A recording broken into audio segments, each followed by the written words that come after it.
we're going to look at the new governance structure. It actually started April 1st. It was a result of a couple of bills from the House of Representatives in our General Assembly. I'm going to give you some highlights of some of the new CERS statutes. We're going to talk about how CERS and KPPA, which is the Kentucky Public Pensions Authority, how those two groups interact and work together to get the entire task done.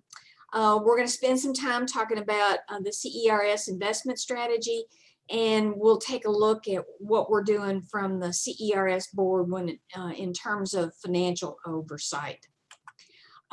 We have a lot of slides today. I'm not going to go over each one of those in detail, and some of the slides that some of the other speakers are going to address, we're not going to cover those in detail. We wanted you to have kind of a resource from this session. So there's some lists here that you can use in the future to come back and make references.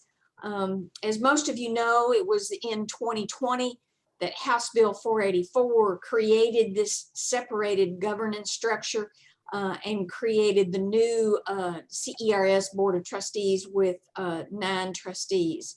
The characteristics, the demographics of the new board sound a lot like the KRS board in terms of having trustees with retirement administration experience, trustees with investment experience, and then trustees who are elected from the membership. So there are lots of parallels in how the 3 boards are organized. In 2021, we had a few technical corrections. As we got started on the transition process, we identified a few things that we needed some additional guidance from the General Assembly. And so we had some additional conversations and an additional bill that did a few technical corrections to 484.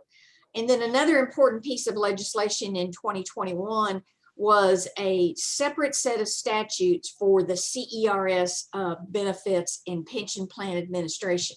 Prior to April 1, 2021, we were lumped in with KRS and KERS and SPRS. So there was one batch of statutes that outline the benefits for all 3 organizations. So now we have a separate set of CERS pension statutes. None of the benefits were changed in 2021. It just created the statutory framework. This is a slide that I like to use to kind of highlight why separation was so important to some of us. If you look at some of the key demographics of CERS, in particular the assets, CERS owns 74% of the assets. But when you look at the governance, the trustees prior to April 1, 2021 only had 35% of the trustees on the board. So when you combine all of these stats, the employers, the members, the assets, and even looking at the unfunded liability, which is down below 50%, while we had good numbers everywhere else. So getting a governance structure where we had more control over our system, since it doesn't really depend on state funds. It comes from our local coffers and our local taxpayers. We have, as I mentioned before, the 9 trustees. This gives you a breakdown of how they are appointed by the governor and or elected. And for each of the batch of 3 that are appointed by the governor, KACo sends a list of 3 individuals to the governor, one list with 3 individuals who have retirement administration expertise, and another list with 3 who have investment expertise, and the governor picks from that list. The governor's not really allowed to reject the list and force us to start over again with sending a new list. We had a little bit of a problem with that at one point. We've solved that problem with the provisions in House Bill 484. All the trustees have 4-year terms, no matter how they originate and come to the board, unless, of course, somebody is appointed to fill the remaining term of somebody who is departing. I'm not going to go over this list. What I want to emphasize about this list of our trustees currently on the board is that we have an outstanding talent pool. You can go to this website that I've highlighted at the top, and you can find more detailed information about each one of these individuals. But just looking at a brief description of their title, I think you'll agree that we have a well-rounded group of representatives who have experience in finance, law, actuary, investments, and economics, and just the nuts and bolts of operating a local government. So I'm very excited to work with this group of trustees. We have developed our committee structure as we got started. We actually started meeting in March to try to discuss and outline some transition issues. We didn't make any final decisions, but the General Assembly told us that we could get together and discuss and start meeting. So those discussions in the first few meetings in April and May got us to this committee structure that you see here on this list. I'm not going to go through this one in a lot of detail. Let's, the mouse doesn't work as good as the good old keyboard. This is a handy reference list of pension statutes. These are KRS Chapter 78 is our new group of statutes. So when you're looking for some specific information, I'm hoping that this list will give you a good place to start to try to find the issues that you'd like to research, or find your favorite attorney. This gives you a brief organizational chart of how the boards fit together. The CERS board and the KRS board each have a general counsel and CEO, and each board sends 4 representatives to the KPPA board. So that's how logistically it all comes together. This gives you a brief outline of how KPPA works and the list of the CERS trustees that are on KPPA. I am automatically on KPPA as the chair of CERS. Dr. Hackbert is automatically on KPPA as the chair of the investment committee. And then I have appointed Bill O'Mara and Jerry Powell to fill out the CERS slate. We heard through the grapevine that you were very, very interested in contributions. So I wanted to put a couple of slides in to give you an idea. These estimates, and I want to emphasize that these are projections, they are estimates. Don't write these numbers down in ink because they are going to change. But I wanted to show you the trend. I pulled out the projected estimates for 5-year increments going through to 2045. And you'll notice that in 2045, where estimated funded ratio gets to 100% and contribution rates drop down way low. One of the biggest misconceptions out there is about the 12% cap that was put in the statute in 2017 when we first went to some significantly higher contribution rates. The statute says that the CERS board cannot increase the contribution rate more than 12% over the prior year. That does not mean that contributions are going to increase 12% every year. And you'll notice that beginning in 2030, we start to have a little bit of a decline in the contribution rate.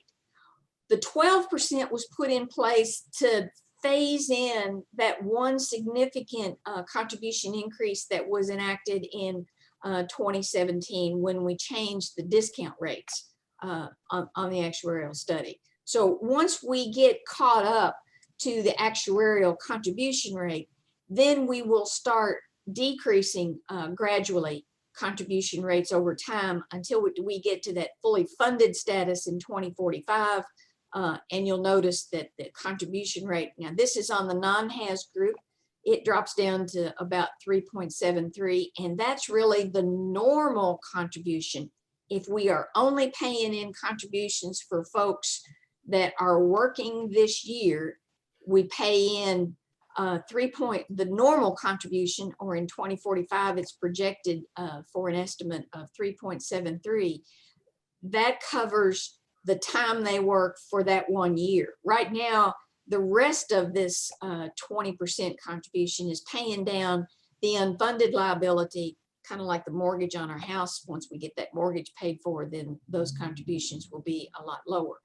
The next slide has the same information for hazardous. I'm not going to go through that. It works exactly the same.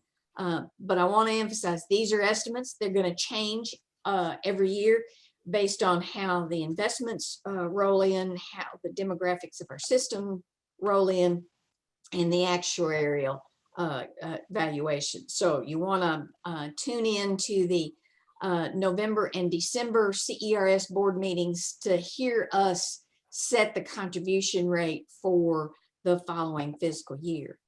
Now I want to hand it off to our new CEO, Ed Owens.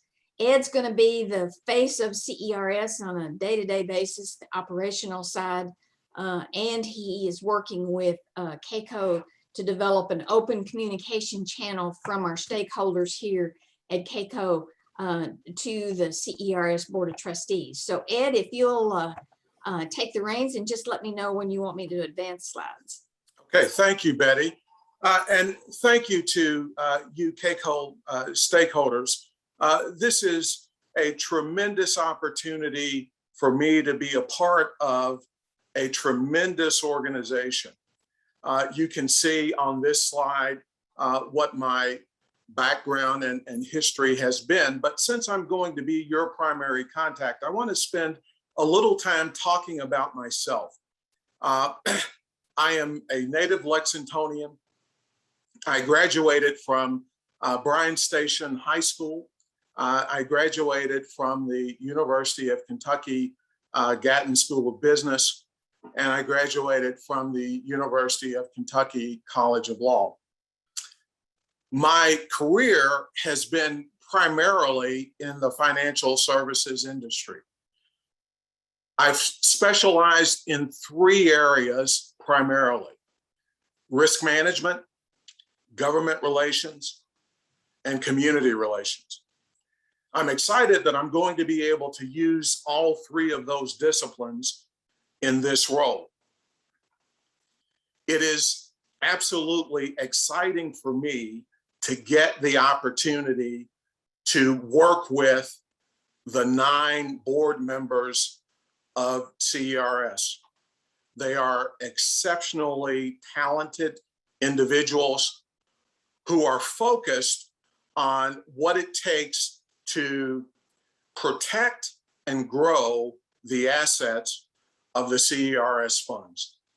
So with that, Betty, if you could go to the next slide. I've been openly accepted by KPPA staff, and we continue to work very closely as they acclimate me to the information base that I will have as CEO of CERS.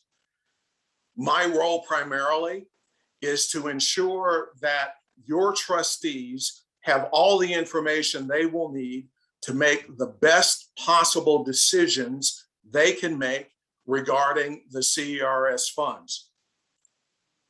I will be the liaison with PPOB and the General Assembly. I had the opportunity just this morning to introduce myself to the PPOB.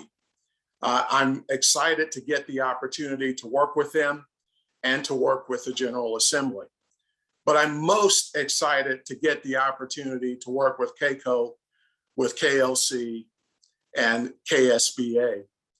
You are the stakeholders of this system. You are what make this system run, work, and operate. So feel free at any point, at any time, to contact me about any issue that you may have, regardless of how insignificant you might think it is or how out of the box you may think it is. Please give me the opportunity to run down for you what will be an answer. And I promise to you that I will run it down. Betty, next slide. The goals that I have, we have to ensure the protection of the growth of the CERS assets. We're going to protect them, but we're also going to grow them. As Betty mentioned, we understand that the employer contribution rates, rightfully so, are a significant concern for you as stakeholders. And we will be ever mindful of them and ever mindful of everything that we can do in order to ensure that they are minimized. And part of that will be to ensure that we have investment years like we had in fiscal year 2021. Fiscal year 2021, the best return year that this system has ever had. We hope to be able to replicate that going forward. We want to be able to say to the state of Kentucky what a tremendous economic generator CERS and its stakeholders are. For the entire KPPA system, over $2 billion was placed into the Kentucky economy in fiscal year 2020. 93% of that went to individuals who actually live in the state. That's a tremendous economic generator, and that's a story that needs to be told widely so that people understand that the role that you play is extraordinarily important to the health of the Commonwealth. Betty, next slide.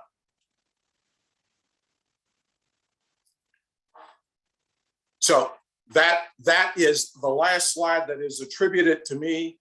I am keenly focused on being a good partner. I understand that many of you invested some political capital, and in some respects, a lot of political capital to get the separation of these programs done, to have CERS, to have its own board, to have its own CEO, and to have its own general counsel. That's not something that I take lightly. I am responsible to you. I'm responsible to this board, but I'm responsible to you for what you did to help this occur. Know and understand that I will always be responsive to you, that I will always put you first. Reach out to me. Let's develop the kind of working relationship that will enable us to know your issues and concerns very quickly so that we can address them as we move forward. Thank you, Betty. Well, good afternoon. I'll introduce myself briefly. I am Merle Packbart, and I consider it a real privilege to have been asked to serve on the CERS board. Just a little bit about myself so that you have some understanding of my background. As indicated, I'm emeritus professor from the University of Kentucky, both with the College of Business and also with the School of Public Policy. Although my academic career has been my principal focus, I've also had the privilege of serving in other capacities, particularly in state government. I was a state budget director twice. I was also involved in doing revenue forecasting for the state of Kentucky for the forecast, which then went to part of the budget process. Did that for over 20 years. So in addition to my academic career, I've been really pleased to have had the opportunity to participate in real government activities, particularly in the finance area. I'll try to keep my comments relatively brief, but I'd like to give you some idea of the sort of role and responsibilities of the investment committee. As indicated, basically we were established on April 1 of this year, and we've had a fairly busy schedule since that time. And what's on the screen at the present time are some of the activities that we've been involved in since April. The first one, which is extremely important, is the investment policy statement. The investment policy statement provides the general guidelines for our committees, and also in terms of the information and the guidelines that we share with the KPPA staff. As you probably know, there were also investment guidelines or investment policy statement for the original KRS system. So we've been operating with the original KRS policy statement until we make the revisions to convert that policy statement for CERS. We're very much involved in that process. We'll probably have that completed in the next month or two. It will identify any specific and unique aspects and responsibilities of the CERS board, as well as the investment committee and the like. So that's been a major focus since last April.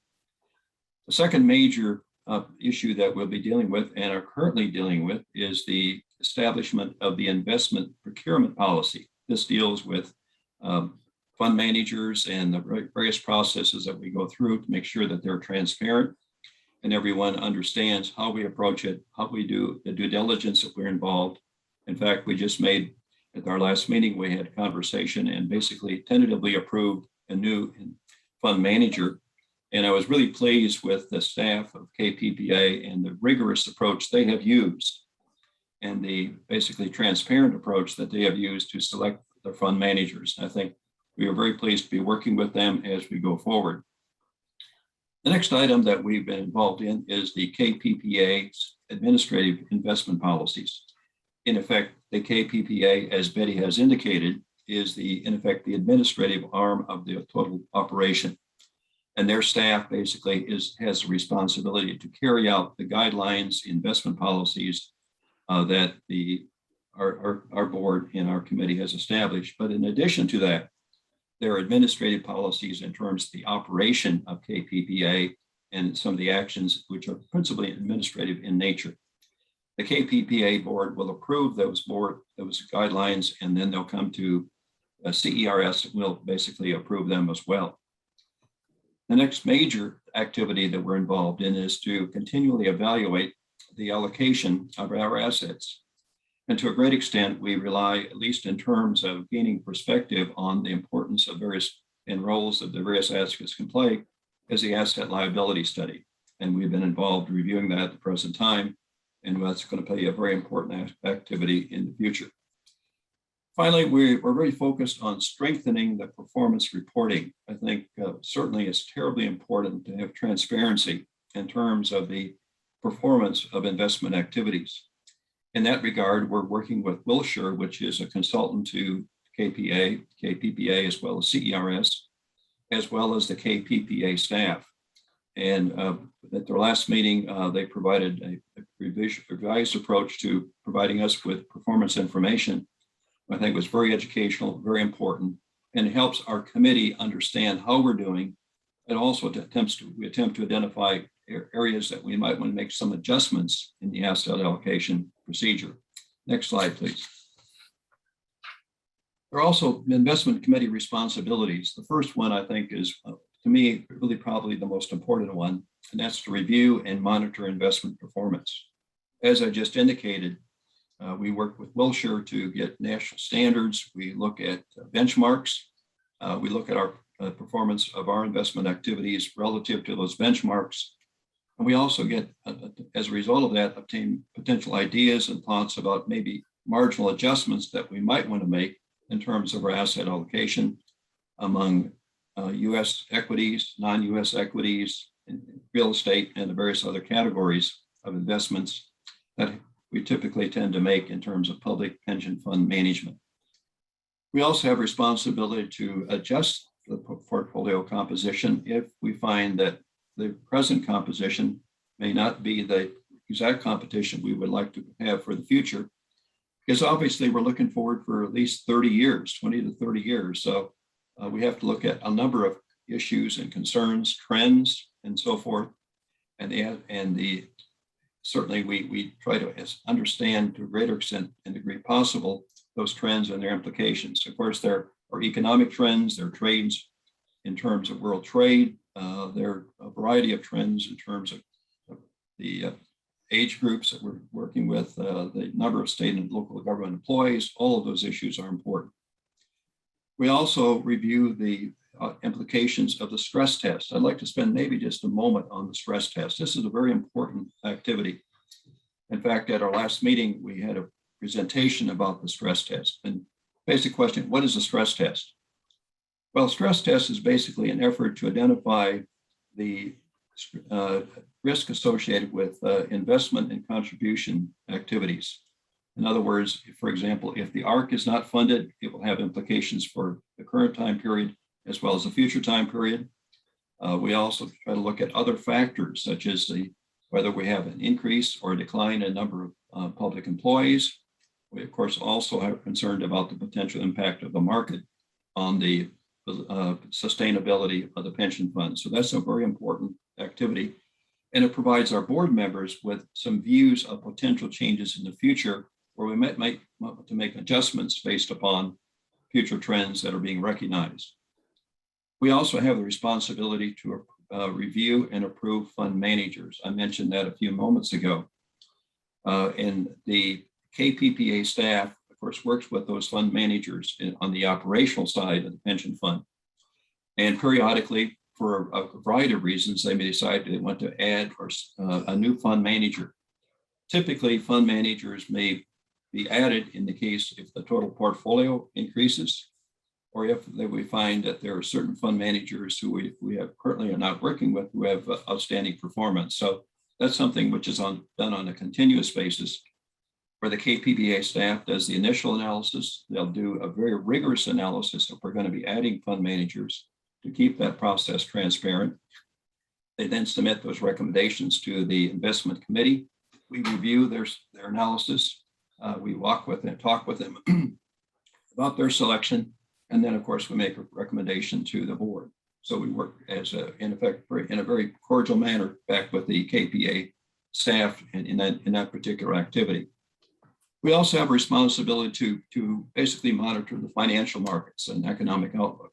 And of course, that's a major challenge. We work particularly there with Wilshire, one of our consultants, who has sort of a national perspective of what's happening with the U.S. economy, relationships of the U.S. economy with the global economy, and national trends which are basically being recognized. And that's a very important part to give us perspective as we deal with the actual composition of our portfolio, which will yield the best results for all of our constituents. And finally, we work with the KPPA staff to try to ensure compliance with all of the investment policies that are coming forward. Next slide, please. So, this is sort of a transition slide, I guess, between the investment committee and Bill O'Mara, who is the chairman of the finance committee. Just a very quick review, of course, in terms of we, of course, in the investment side, are concerned with and monitor the inflows into the pension fund. And of course, those inflows result both from the employees, your contributions, as well as the employer contributions and investment income. And as Betty indicated previously, certainly at the present time, we are relying a little bit on investment income to supplement the current cash flow. But as the fund becomes more fully funded hopefully within the next 30 years, we'll rely the beneficiaries and the outflows will depend to a greater extent on investment income. And of course, we have to cover administrative costs, and the administrative costs are principally the costs which are accrued by the KPPA staff for the receipt and processing, distribution of benefits, and also for the actual investment of the public funds or of the pension funds. So that was just a kind of a quick overview. I know we don't have a lot of time this afternoon, but I would certainly would appreciate if you have questions. I'll try to respond to those after the other presentation is complete. So again, thank you for privilege of serving on this committee. I find it very fascinating, very interesting, and along with the other board members, we're going to do our best to work with way to maximize the potential benefits that the pension fund can generate for you, meet our obligations and meet our responsibilities. So thank you, and we'll look forward to questions if you have some. Thank you. And Betty and Bill, actually, if you don't mind, if I pop in here for just a moment, we did have a question that related to something that Betty said from Okay. KACo about those projected contribution rates. She says, in December of 2020, I asked for information on how many more years the 12% increase in employer contributions I should forecast so that I could estimate the impacts on tax rates in our budget. The December 3rd, 2020 board meeting actuarial valuations estimated CERS hazardous would plateau around fiscal year 23 at about 45% and then decline. Did I just see a slide that the match is now estimated to continue to go up for the foreseeable future, potentially up to a 100% match? No, that, let me go back to that hazardous. The funded ratio is the one in the middle. Okay, That- that went by a little fast for me, so Okay. that's actually positive then. I was expecting it to be negative news because for so long, all we've heard is negative projections about the balances. So Right. I think my mind was just geared towards seeing something that wasn't there. So that's positive. That's quite all right. But let me take just a minute to emphasize one particular point here. It will take about 2 or 3 years to get to the point where we actually match up with the actuarial recommended contribution without applying the 12% cap. Now, that does not get us to a funded ratio that keeps a lid on the employer contribution. So this slide is showing you that our contributions are going to go up between now and 2025. And then between 2025 and 2030, they'll come down from 46 to 45. Again, let me emphasize, these are estimates and projections, and these change every single year.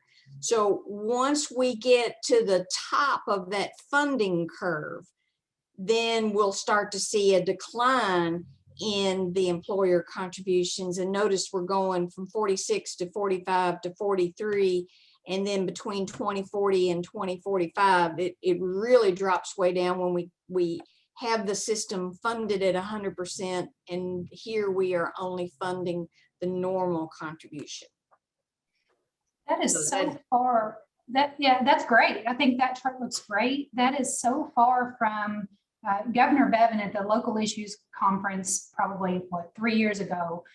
I can remember him saying the situation was so dire. He said we could sell every state park, every pencil, every truck the state owns and not fill the void that is the deficit in the retirement system. It was a scary statement that he made. And so to go from that, and I'm thinking, and what I'm looking at is this book that came out. Great book. I love that book. That's great. Yeah. And it says, the 12% annually will continue until the full contribution rate is achieved. So that was my question is, well, when is that? How bad is it? Because I know the state police retirement system, they're at about 150% contribution now. And that's a tremendous impact. I'm a county treasurer. That's a tough projection to put in front of my magistrates. And so anyway, to go from this dire projection to, maybe in about, 14, 15 years, it's going to be 10%. That's just very different from what we've been hearing. Well, the reason for that difference is the difference between the funded status of KERS and SPRS and the funded status of CERS. Those are two entirely different things. The book you have, the Summary Annual Financial Report, and for the rest of you later on in the slide presentation, there's a link to get to that report. I highly recommend you keep that one handy because it is a very valuable resource. Fun facts to know and tell is what I like to call it. But but the funded status for KERS is down in the 14 to 15 to 18% range. Our hazardous system is 4 times better funded. And if you look at our non-haz system, we're 4 times better funded. That is because the local officials have very little opportunity to pay something different than what the Board of Trustees recommend that we impose for the county employees retirement system. The KERS system and the SPRS system have been underfunded because when the contribution rates went to the governor's office and then to the General Assembly, there was the regular budget priority balancing act that we all have to do with budgets in Kentucky to get them balanced. And on the KERS, SPRS side, there was some significant differences between the recommended rates and the actual rates that paid. In some years, they only paid 1/4 to 1/3 of the recommended rates, where on the CERS side, we were paying 100% of the recommended rates. So that's what's caused that difference. Governor Bevin was talking about KERS and SPRS. CERS is in a lot better situation. That's another reason why the General Assembly was so supportive of separating, because CERS was getting painted with a brush that didn't really apply to them. And CERS requires no state funding dollars. So those dollars are all coming from our local taxpayers. So the conversation is dramatically different. Well, since it's so positive, and you guys are at the 30,000-foot view, and I'm down here in the weeds. I'm a county treasurer, so I'm down here in the weeds. And I just posted this in the comments as well. And this is probably, I already know the answer, but I'm going to ask it anyway. If we're going to be in such great shape, you know, hopefully, depending on the market, in 15 years, there are 3 things I hear the most complaints about. And the number one is from Tier 3 employees that have to pay that 1% health insurance contribution. Is there any scenario where that would be fully funded and they wouldn't have to do that anymore? And then also the employer having to reimburse the state for the current retirees' health insurance that are reemployed and pay the employer contribution for that reemployed retiree when they're not earning another retirement. Those are the 3 things I hear the most complaints about. Those are issues that require statutory changes. Those are issues that we would have to have some candid conversations with our legislators. You local folks can have those conversations with your local representatives on how that gets done. These projections are based on all of those remaining in place. Now, I believe that the 1% insurance contribution came in with Tier 2. It also applies to Tier 3. So both of those tiers are affected by that. Right. And the reemployment that's just a tricky issue. I'd hate to promise one thing or another to know how that conversation would go. But until we get to 100% level funding, it's going to be very difficult, I think, to get the General Assembly excited about changing how that process works. That would have a negative impact on our funded ratio and how contributions come in. But that doesn't mean we can't have the conversation. There are lots of economic conversations about whether or not you absolutely have to have 100% funding. If you have a system that's funded 75 to 85%, do you have a healthy system? That depends on the demographics, the ages, the expected life expectancy for our members, how they're retiring, and so forth. So there's a lot of complicated factors that go into that discussion. But there is some discussion about whether or not when you get to 75 to 85%, you're doing a really good job, and maybe your system can be deemed, quote, healthy.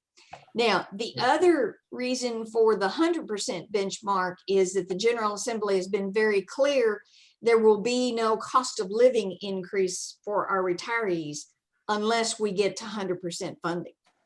Once we start applying a cost of living increase, then our funding will immediately drop down below 100% and we'll have to do some catch up there. So I think there are lots of conversations that can happen once we get past that, in my mind, the 75% threshold. Then I think we can start making different comments about how healthy the CERS system is. Thank you. All right, any other questions before we head to the finance section? I'm going to hand it off to Bill O'Meara. Oops, went too far. Bill, take it away. Thank you, Betty. And I'll follow Dr. Hackbart's lead. Just a little bit about myself. I'm a retired city employee from the city of Lexington. I worked there for 25 years. The last 10 years, I was their commissioner of finance.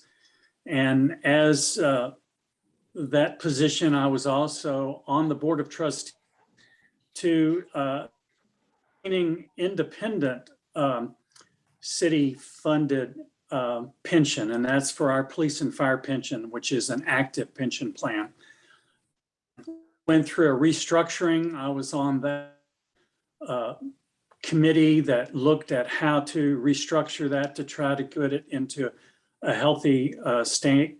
And there were things made on both sides of the table where the employees paid more, the employers paid more.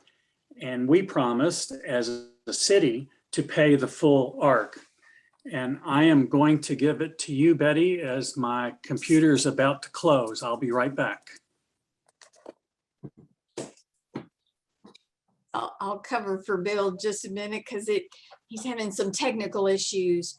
One of the things that Bill has been very focused on for the Finance Committee is our internal financial reporting. The Board of Trustees receives a quarterly report, and on the next two slides, you see an example of the cash flow, the contribution type report that we receive on a quarterly basis. We also get a balance sheet and an operating statement. We get a budgetary comparison, much like you do. Are you back in business, Bill? I am, thank you. I apologize. Right. The history of these things, so Betty's not surprised. Bill is our technical wizard. Yes, from ages ago. So anyway, I am on the CRS Finance Committee. We are focused on the internal financial reporting, concentrating on the Kentucky Public Pension Authority's reports and cash flows, their overhead. We're going to have an oversight on that administrative.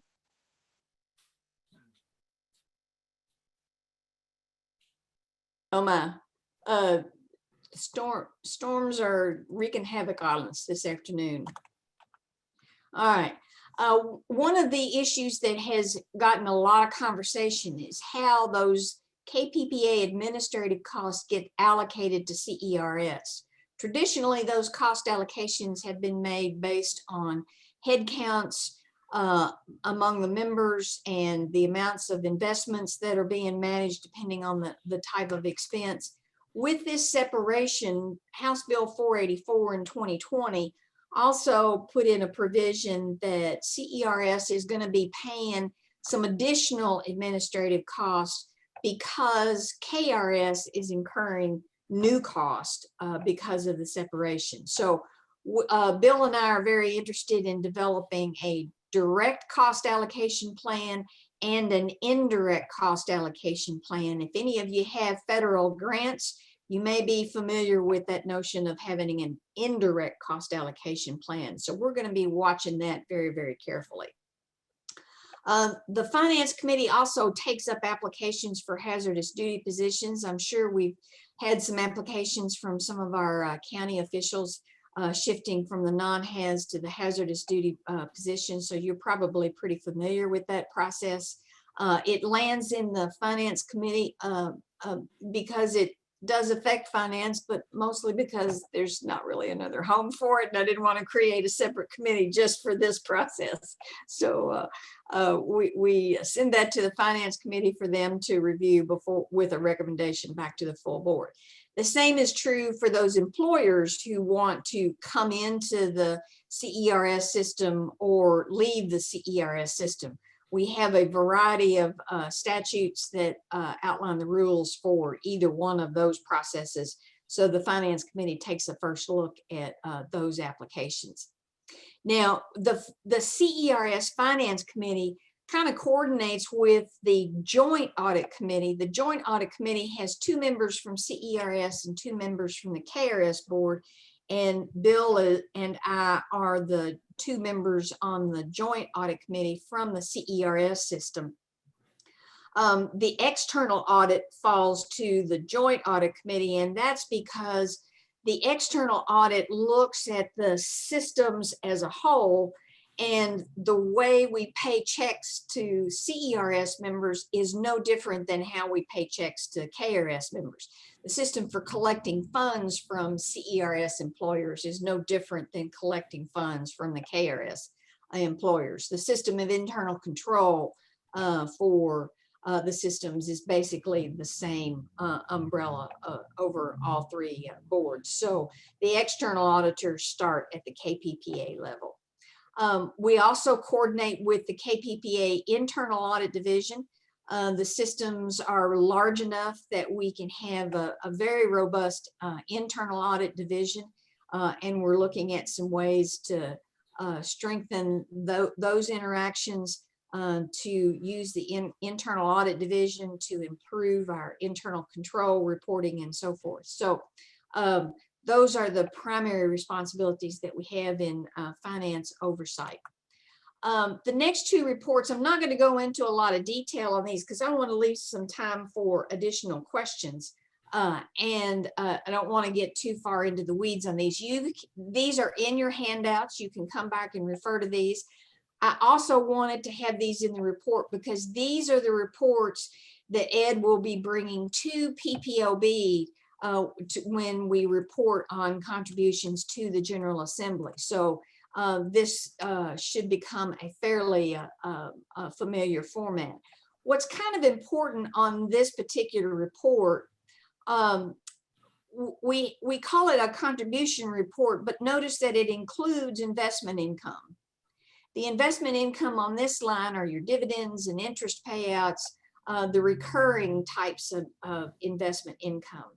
Now, when you come down below net contributions and you see realized and unrealized gains and losses, that's when we're actually selling securities.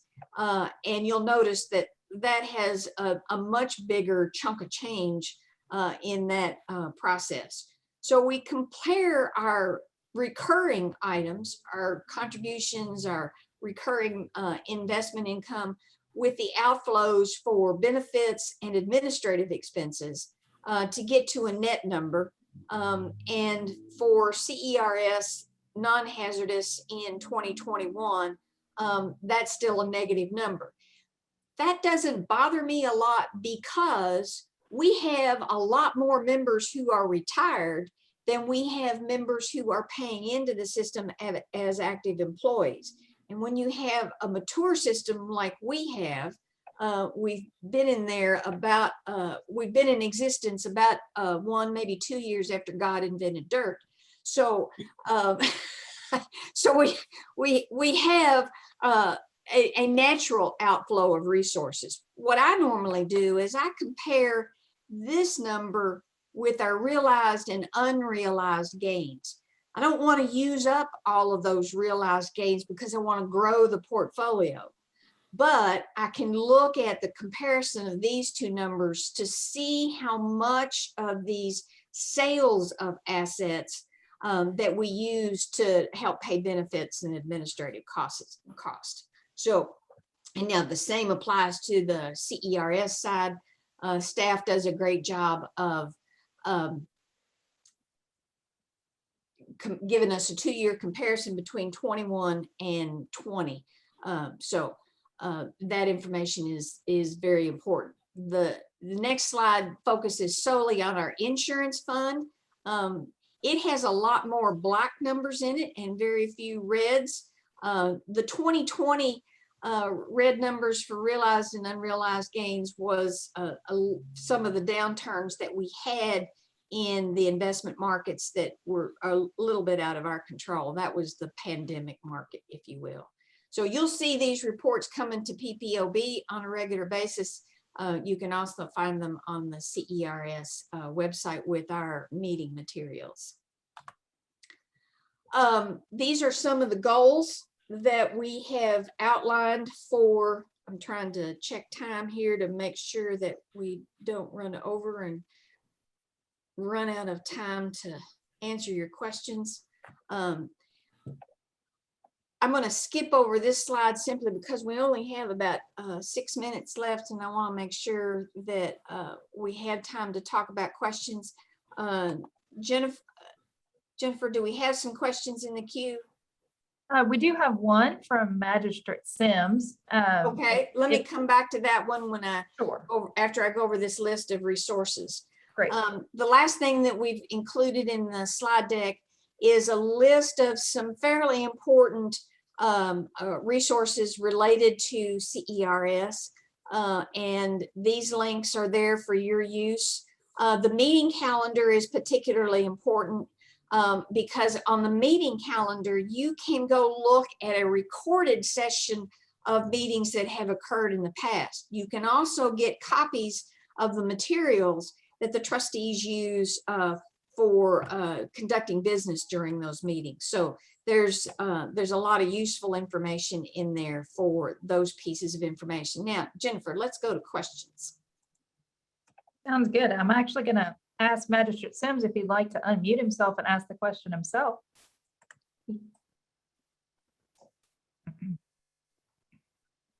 All right, thanks, Jennifer. Sure. It was long enough where I was trying to review it myself. So the question is regarding the new structure of the CERS. How often do all those stakeholders, as far as the financial planners, the KPPA, the different boards and committees, how often does all that information like cycle through and flow through the total boards to make the decisions? Are there different stopgaps in there where people are pulling triggers on things and then the overarching review happens at some frequency, be it yearly or annually, or how does that kind of work? The trustees all serve 4-year terms. The 3 CERS elected trustees were elected in 2021. So Jerry, Patricia Carver, and I will serve until 2025. We also have appointments from the governor's office. We have some that were appointed as of April 1 because they were new additions to the board. We have some appointments that were made as of July 1, and all of those trustees also have 4-year terms. What I've tried to develop with the committee structure and the board structure is that I asked my committee chairs and committee members to really get into the details of particular topics. The committees all meet a week, 2 weeks prior to a board meeting. They develop a recommendation that comes to the Board of Trustees, and then the full 9 people will be voting on decisions and policy issues. So this slide number 7 that I've put on the screen gives you an idea of how the committees are structured. I've tried to make sure as we were developing the bylaws, and this committee structure is housed in a bylaws. It will not change unless we change the bylaws. I've tried to make sure that we have a diverse representation in terms of skills and assets from our trustees, their backgrounds, where they've been, what their experience is. You'll notice that on the investment committee, I've included not only the 3 governor appointments from the investment appointees, but also 1 elected trustee and 1 retirement administration trustee to kind of round out that group. I hope that answers your question. I'm trying to build a collaborative approach that starts at the committee structure, brings information and recommendations to the board for final approval. And the boards meet quarterly. Maybe just additional comment, Betty, and that is, I think the committee's responsibilities basically focus on due diligence on the issues that arise. Right. For example, in addition to that, as indicated earlier, we've basically spent a lot of time dealing with performance assessment, but there may be issues from time to time which come up, which may come from the staff of a KPPA, or maybe issues that may arise from the committee itself. It's our responsibility to investigate, to think through, to analyze, to do diligence on the issue, and then to provide a recommendation to the full board. And of course, the committee, by some representative, would make a presentation about the issue, about what they found about the issue, and the recommendation of the committee to the full board for discussion at the board meeting that comes up subsequent to the committee meeting. That gets you a very good point. I'm glad you brought up the issue of due diligence. Magistrate Sims, does that help you understand the process? It did, thank you. I think it's just something that we all are, given to where we've, I guess, come from with the retirement system and what we hear of it after the last administration, and the fear that's instilled, is I think people are just struggling to realize, how fluid and how mobile the retirement system response is to environmental and economic conditions, and that's being evaluated at a much more resilient frequency, I think, for the future. So I appreciate that was a explanation. very high priority of mine, and I will assure you that the CERS system is not a one-woman show. I depend very heavily on the other 8 trustees to bring some candid questions and research to our discussions. I'm very pleased that we have a group of 9 very engaged, animated, I would even say, folks who are very interested in how things are operating. Any other questions, Jennifer? I do have one question. How do folks get in contact with the board? Is there email addresses on the website or phone numbers? There are, but I'd like to give you Ed Owen's contact information here. His email address at KPPA is ed.owens@kyret.ky.gov. And I'll get Jennifer to type that email address in the chat box so that it's easier for everybody to pick that up. Ed is your first place to go, and he will make sure that the right KPPA staff member sees your question, that the right trustee sees your question. We've also had some conversations with the KACo staff. Ed's going to be sending regular information and reports about the board and projects that we're doing to add to the KACo newsletters and communications that KACo has with their membership. So we will continue to expand that information. And yes, you can, if you click, let me get out of here and go to the KRS website. I'll show you how you can contact. Start with the about, and then if you go to boards and pick the CERS,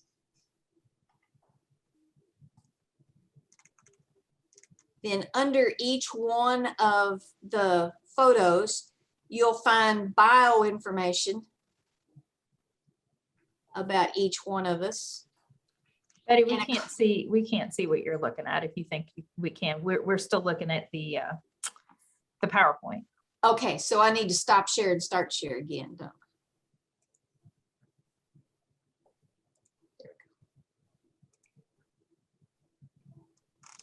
I? All right, let me start over. You're going to start with, now can you see it?